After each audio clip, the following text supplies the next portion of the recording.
This is 12.2.1. Huygens and Newton's theories of light.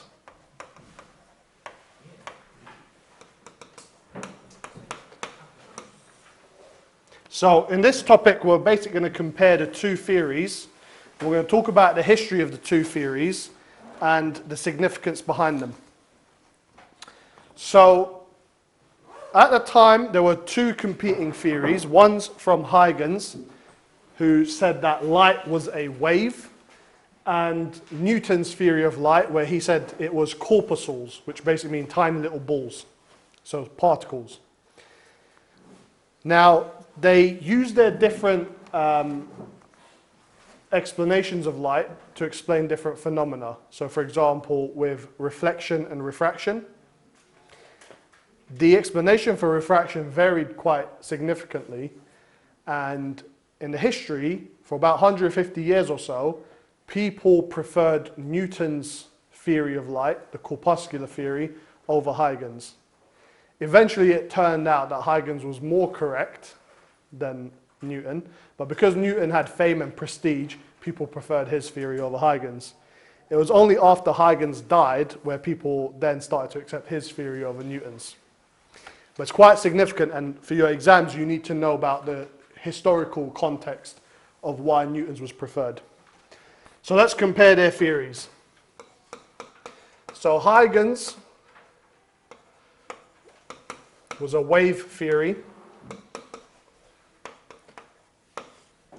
and Newton was a corpuscular theory.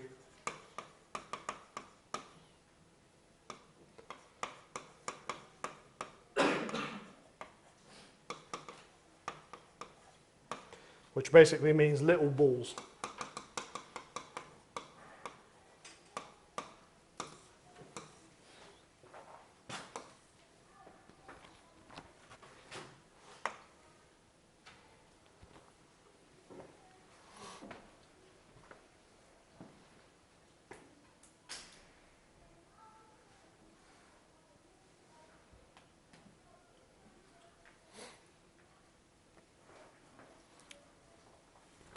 We'll start with the explanations of reflection.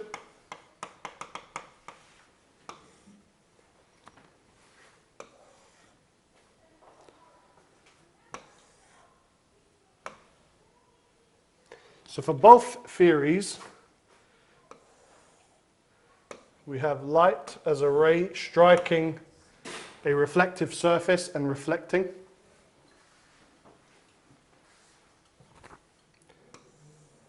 But the way that they explained it varied.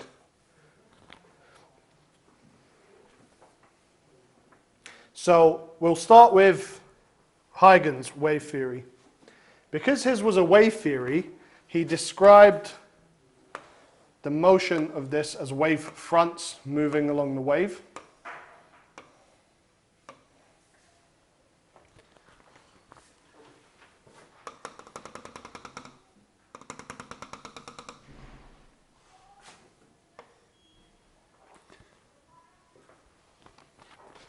And then once it reflected, I'm going to draw the reflected ray in a different color.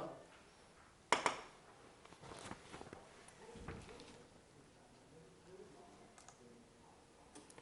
we'll go for blue.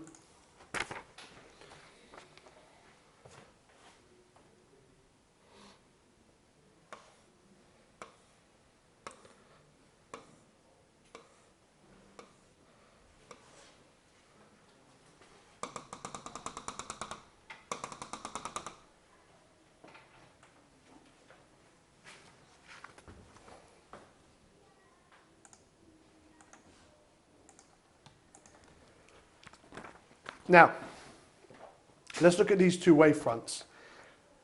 In the beginning, before the reflected ray, so this is the incident ray, and this is our reflected ray. So in the beginning, let's label the two sides of our incident ray. So the left side we'll label as A, the right side we'll label as B.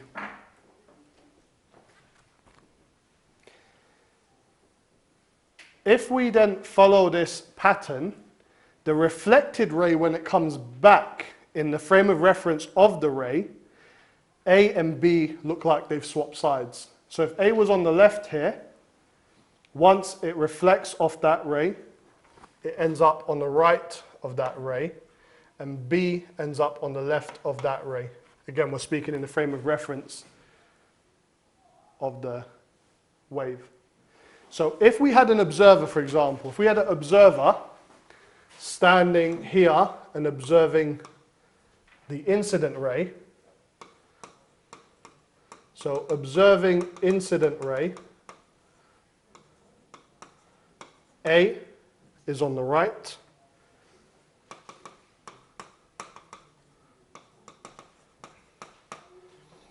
versus if we had an observer observing the reflected ray,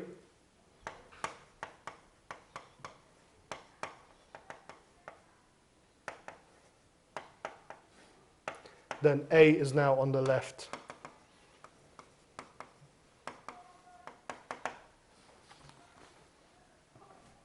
And that explains why when you look into a mirror, the image looks reversed. We call that mirrored. Now, Newton explained it differently. Newton imagined light as tiny little balls who have a vector vertically and horizontally.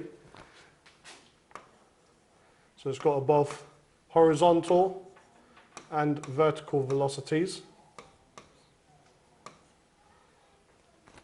And once reflected off the surface, they maintained their horizontal velocity, which was unchanged, and simply changed their vertical velocity. So basically think of it like an object bouncing off a wall, right? There's a change of momentum, and this is exactly how I looked at it, as a change of momentum where the horizontal momentum remained the same, but the vertical momentum changed.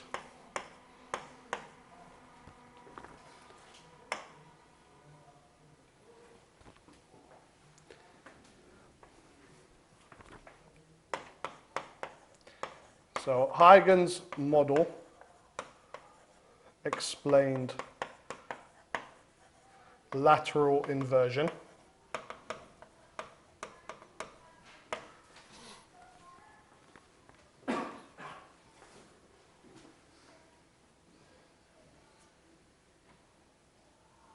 And for Newton's, the vertical component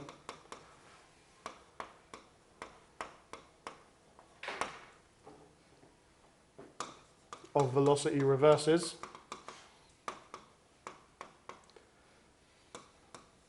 but horizontal remains the same.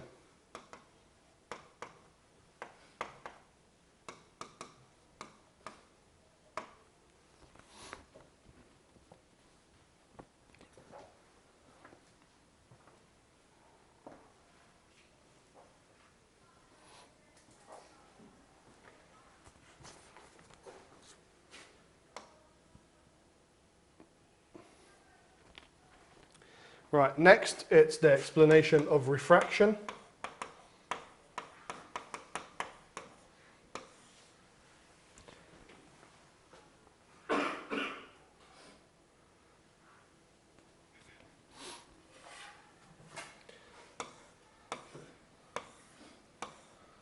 So if we have glass and air, and for Newton's side, air and glass as well.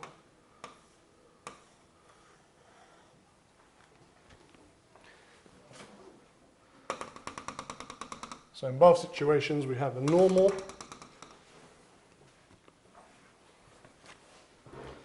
So when our ray enters the glass, it refracts, and the same thing happens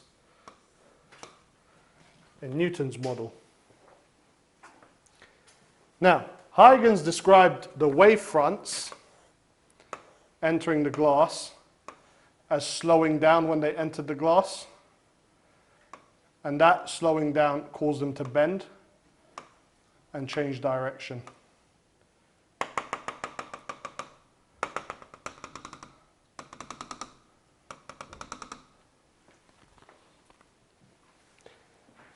Newton's model, on the other hand, had horizontal and vertical components of velocity. But his model suggested that when light entered glass, instead of slowing down, it actually sped up and was attracted towards the glass, or it accelerated towards the glass. So the vertical component remained the same, but the horizontal component became larger.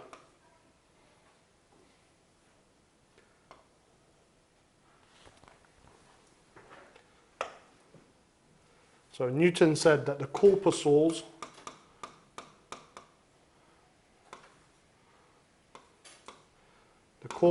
accelerate towards the glass or towards the medium at the boundary.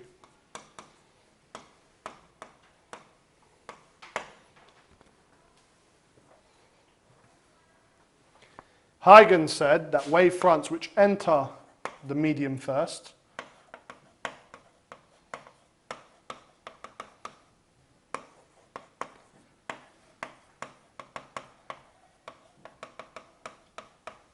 slow down and that causes the change of direction.